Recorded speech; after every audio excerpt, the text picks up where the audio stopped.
Hi everyone, this is Dr. Chhoda and welcome to this episode of Ignition Time where I give you brand new details about the future of the second stimulus check and brand new details about the potential extension of the $600 a week unemployment booster, the federal FPUC booster. In this video, I'm going to give you a glimpse into the future from a recent Oval Office meeting, and there were some really interesting comments that came out of that Oval Office meeting which just happened, and then I'll talk to you about 5 important questions and answers about future stimulus. My name is Dr. Chhoda. Welcome to my channel Ignition Time. If you're not an existing subscriber yet, please consider subscribing because I believe I'm one of the few channels that actually dissects comments from our leaders and tries to read between the lines for you, and I actually stack the comments from leaders, from government officials side by side and give you my analysis and let you come to a conclusion by yourself. I'll start with a glimpse into the future from a recent Oval Office meeting. I'm going to analyze comments from the Senate Majority Leader Mitch McConnell, from Kevin McCarthy, who's the House Minority Leader, and the President. Let's start with the first quick video clip. And before I show you that clip, let me tell you, this includes some quick comments from the Senate Majority Leader Mitch McConnell, who basically recognized that both sides need to work together in order to reach a consensus on the second stimulus check and the next, and the potential extension of the $600 a week unemployment booster. And I'll tell you what I read between the lines. There are also some interesting comments from the Republican Kevin McCarthy, who's the House Minority Leader. He actually, this is interesting, he served previously as the House Majority Leader from 2014 through January 2019. And then we can actually take a look at the President's comments about the payroll tax cut. Let's take a look at this clip really quick, and then I'll get into 5 important questions and answers that are emerging from this discussion. So let's take a look at this clip really quick. Present our Republicans, and then as the Secretary of the Treasury indicated, obviously you can't pass the bill in the Senate without the Democrats, and we'll begin to talk to them as well. Kevin? Yes, just to sum up what we're looking at. If you're sitting at home and you're concerned that you don't have a job, we want to make sure you're able to come back. We don't think any federal money should be spent that gives you a disincentive to work. We want to make sure we have incentives to keep going. For those small businesses, we want to make sure you can stay open. We want to make sure your kids can go back to school, but go back safely, not just for the children, but for the teachers as well. We continue to make strides to make sure we get to a vaccine, that we find a cure for this virus that we did not invite, that came from a foreign land. And I think that's the focus that we have to be a part of. Mitch talks about, and I think it's fundamental, not just for schools, but for any businesses striving, whether they can open back up or not, they should not have an attack from any lawsuits. We need to give the protection that we rebuild, restore, and renew this country to where we were before, and I know we can do it together. That's why we're working here.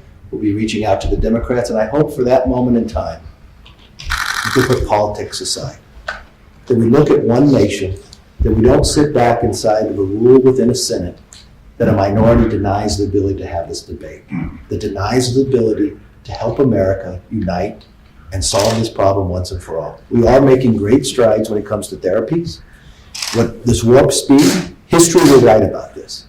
When we get to the moment in time that we have this vaccine, they'll write about how fast it would, and no other country could do what we did because of the ingenuity of this nation. And that's the focus of what we're trying to do. The safety of this country, for our students, for our teachers, and for our businesses, that we're back to work again, stronger and safer and more united. How important is a payroll tax cut? I think it's very important. I think it's a very important thing. It's very good. It's been proven to be successful. It's a big saving for the people. It's a tremendous saving, and I think it's an incentive for companies to hire their workers back and to keep their workers. So payroll tax cut to me is very important. We're working on it. And I don't think there's too much dispute as to the level of importance, John. It's a very important thing. Okay? So as you can see from the Senate Majority Leader, from the Senate Minority Leader, and from the President, there's a focus on a vaccine, there's a focus on getting back to work, and there seems to be a strong emphasis on a payroll tax cut, essentially an emphasis, a credit, an incentive, if you will, for individuals to get back to work and for employers to rehire individuals. Let me give you a quick summary of where the Republicans stand right now, where things stand right now, and then I'll get into the 5 important questions and answers about the second stimulus check and about the extension of unemployment benefits and what that might look like. Now, Republicans essentially are considering scaled back unemployment benefits along with more stimulus. Republicans insist that any future stimulus should be narrower than the $600 a week, which is set to expire at the end of the month. And they're preparing to release another stimulus package. And the starting point for the negotiations will be $1 trillion. I actually talked about this back in the middle of May. I did a video on the 15th of May where I said that another $1 trillion stimulus package was coming. So I talked about this quite a while ago. And so the idea is to renew the enhanced unemployment benefits. Now, again, we don't know whether the $600 a week will continue in its current state. They are scheduled to expire at the end of July. The Republican Party, has strongly indicated that the weekly $600 federal unemployment would need to be reduced. Some lawmakers, according to the Washington Post, have actually floated the possibility of an extension that would be somewhere between $200 to $400 a week. Now, again, while there's no certainty that there will be any extension, the Republicans are open to some sort of a negotiation based on what we've heard coming out from the White House. In fact, White House senior economic advisor Larry Kudlow was specifically asked about this, and he insisted last week that the unemployment booster, the extended payments, the enhanced payments would not be abandoned, and he understood that this is essentially helping millions of individuals, including all of my subscribers. Larry Kudlow added that the White House will also be pushing for financial incentives that will encourage people to return to work and transition off of unemployment insurance. And he specifically said, I think what we'll do is put a more prudent cap on, and he's referring to unemployment benefits, at perhaps 70 to 75% of wages, so we can create incentives to work, not disincentives. And these are the words of Larry Kudlow, White House senior economic advisor. He also said, and we are looking at a re-employment bonus of some kind. We're not going to end unemployment benefits, certainly not. So that is encouraging news. His specific words: we're not going to end unemployment benefits, certainly not. We're probably going to have a targeted volume of checks, IRS checks. Now, as you know, the Democrats want an extension of unemployment benefits. They actually proposed a $3 trillion bill, the HEROES Act, a couple of months ago, and that didn't go anywhere because the Senate was simply not interested in that. But House Speaker Nancy Pelosi has specifically said that lawmakers will have to find a compromise because we must extend it. So now this brings me to the 5 key questions and potential answers about future stimulus, about the second stimulus check, and about the future of the enhanced unemployment benefits, a $600 a week federal booster. Based on everything I've told you so far, it sounds like there will be a booster of some kind. Again, this is what it sounds like, but it's probably not going to be the full $600 a week. So what are the 5 key questions and the potential answers? The questions are as follows. Will Americans get a second stimulus check? That's question number 1. Question 2, will the extra $600 a week unemployment benefit, the FPUC booster in its original form, be extended? Will schools and state governments get assistance from the federal government? This is a very important thing, and I'll tell you why. Just hang in there and you'll understand why this is so important. Will people be protected from evictions? And number 5, will businesses and schools receive liability protection so they don't have to worry about pandemic-related lawsuits? So let's get into the first question. Will Americans receive a second stimulus check?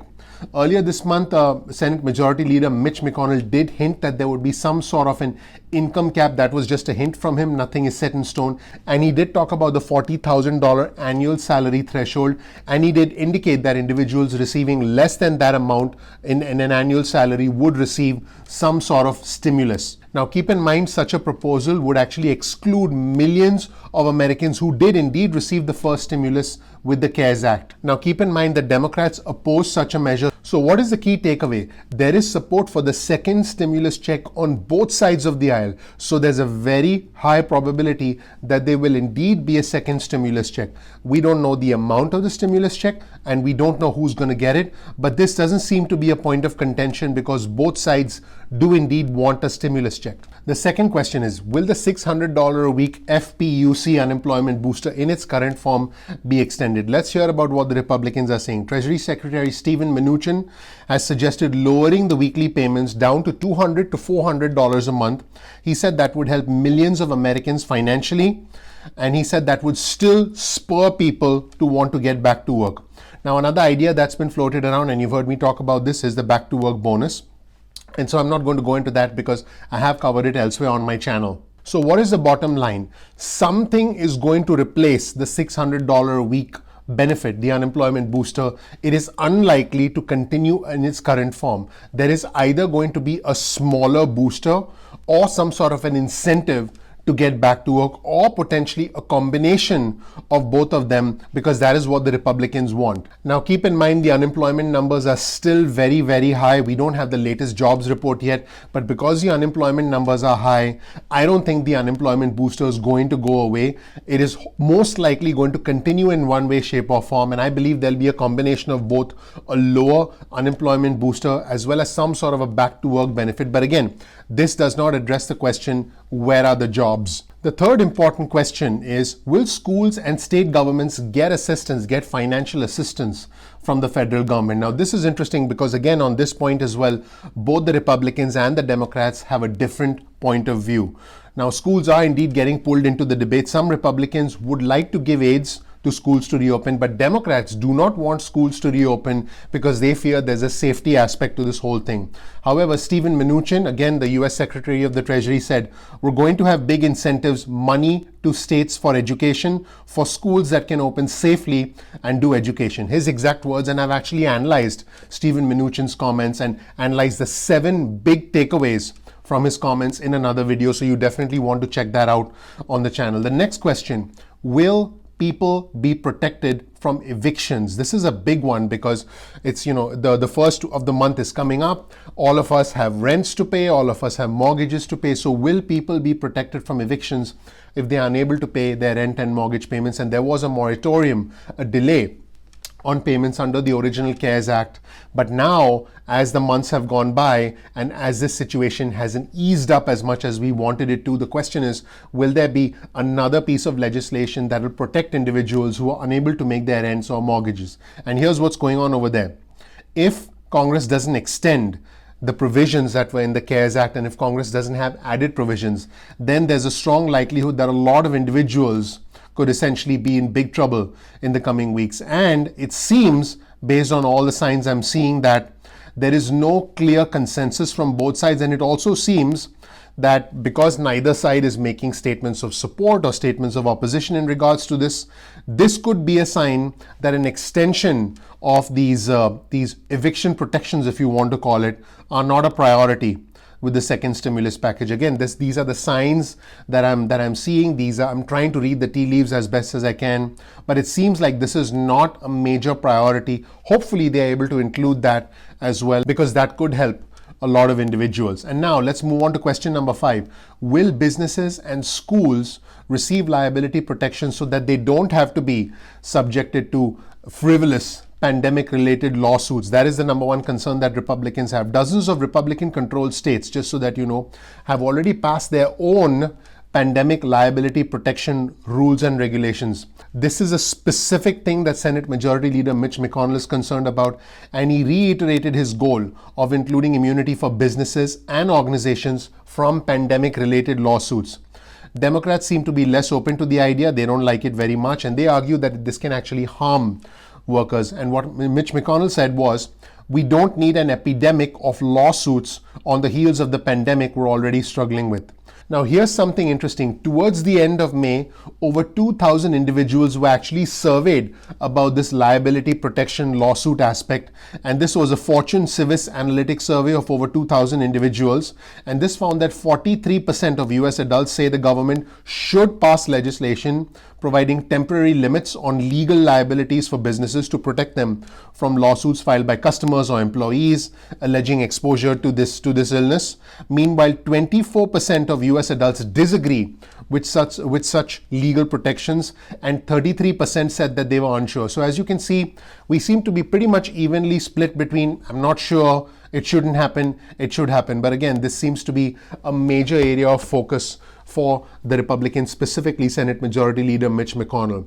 The signs are clear. We are going to see, based on what I've read, based on what I've heard, based on what I've analyzed, based on me trying to read between the lines, that the $600 a week unemployment booster is very unlikely to continue in its current shape, or form. We'll wait and see exactly what happens, but it seems like there will potentially be a smaller booster. It seems like there would be some sort of a back to work bonus, and it also looks like there'll be a narrower, more targeted stimulus check to a section of the population, not a broad, not a vast stimulus check that went out to millions of people like the original CARES Act. Think of the original CARES Act as a big, massive measure, and think of this next bill, this next piece of legislation, which is going to happen. Think of this as a much more targeted, much more narrower measure, and we can now see the framework of this measure already emerging. I hope you learned something new from this video. I hope I've given you something to think about as you plan for a future beyond unemployment benefits, beyond stimulus checks, a future in which we get our jobs back, in which the world returns to normal. It's going to take a little while to get there, but my goal is to give you the information that is pragmatic, that is honest, and that is fair and balanced. If you're not a subscriber to my channel, please click the subscribe button below. Please enable notifications so you get instant updates from me. My name is Dr. Nitin Chhoda. My channel is Ignition Time. If you don't know anything about me, I've essentially built a business, several businesses, and I'm a real estate investor. I'm an angel investor. I've built my entire financial foundation from scratch. I am the American dream, I am the American success story, and I want to help you achieve the exact same thing. If you don't know much about me, please check out my introduction video on my YouTube channel. Also, if you want to hear from me, and if you want to get special alerts and special messages from me about news and information that's emerging from the administration that's relevant to your future, your financial success, text the word Ignition Time, that's one word, Ignition Time, which is the name of my channel, Ignition Time. Text the word Ignition Time to 70,000. So get your phone out and text Ignition Time to 70000. Then you'll get on my list and I'll be able to give you important alerts and important announcements much faster than you get through my channel. That's if you're interested. I appreciate you watching. Please click the like button below if you learned something new. Please click the subscribe button if you're not a subscriber yet, and please enable notifications so you get instant updates from my channel. I release videos at 2 p.m. East Coast time most days of the week, and I'm looking forward to seeing you in the next video. Thank you so much. I'll talk to you soon. Bye.